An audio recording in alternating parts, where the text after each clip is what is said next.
Good afternoon guys. তো দেখতে পাচ্ছেন আমার স্টুডেন্ট গাড়ি ড্রাইভ করছে, আমি পাশে বসে আছি। অনেক দূরে আজকে চলে এসেছি দাদাকে নিয়ে। আমি এরমভাবে দূরে দূরে নিয়ে যাই, ড্রাইভিং শেখাই। আমি এখন চলে এসেছি দমদম স্টেশনের কাছে।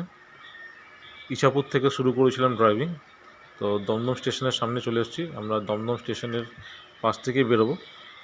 তো আজকে দাদাকে অনেক দূরে নিয়ে এসেছি আমি ড্রাইভিং শেখাতে শেখাতে। তো তখনই আমি এত দূরে নিয়ে যাই যখন আমার স্টুডেন্ট ভালো ড্রাইভিং করতে পারে, তারপরে আমি একটু ওদেরকে নিয়ে একটু দূরে যাই। কেন কি, যত লং ড্রাইভ হবে তত কনফিডেন্সটা আরও বেশি করে বাড়বে। তো দাদাকে ওটাই বোঝাচ্ছি আমি। দেখুন রাইট সাইডে লেফট সাইডে কীরকমভাবে গাড়ি পার্কিং করা আছে, দাদাকে আমি বোঝাচ্ছি এটাই যে এই ডান দিকে বাঁ দিকে দেখে ভালো করে ড্রাইভ করতে হবে। কেন কি এই পার্কিং থেকে যখন তখন গাড়ি হালকাভাবে চলে আসতে পারে আস্তে করে।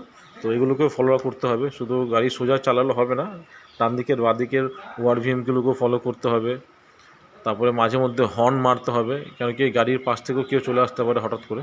তো যেন হর্নের আওয়াজে সে সজাগ হয়ে যায়।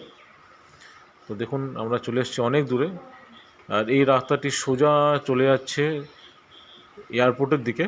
আমরা ওদিকেই যাব। তো দাদাকে শুধু আমি ড্রাইভিং শেখাচ্ছি না, মাঝে মধ্যে রাস্তাটাকেও বোঝাচ্ছি যে কোন রাস্তা কোথা থেকে কানেক্ট হচ্ছে। তো আপনারাও যদি ভালো ড্রাইভিং শিখতে চান তাহলে অবশ্যই আমার সাথে কন্ট্যাক্ট করবেন। আমার কন্ট্যাক্ট নাম্বারটি আমি ভিডিওটির ওপরে দিয়ে রাখবো।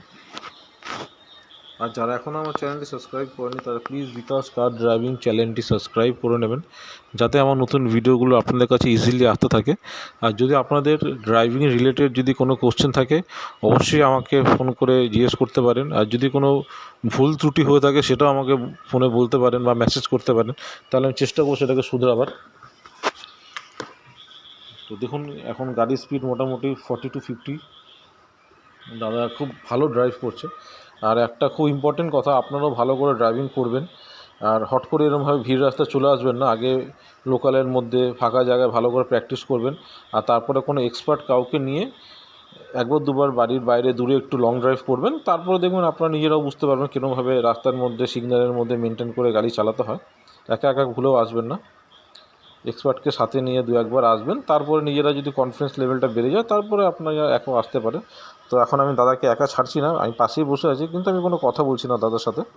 আমি জাস্ট দাদার স্কিলগুলোকে ফলো করছি। যেখানে মনে করছি যে ভুল হচ্ছে তখনই আমি সেখানে দাদাকে একটু বোঝাচ্ছি।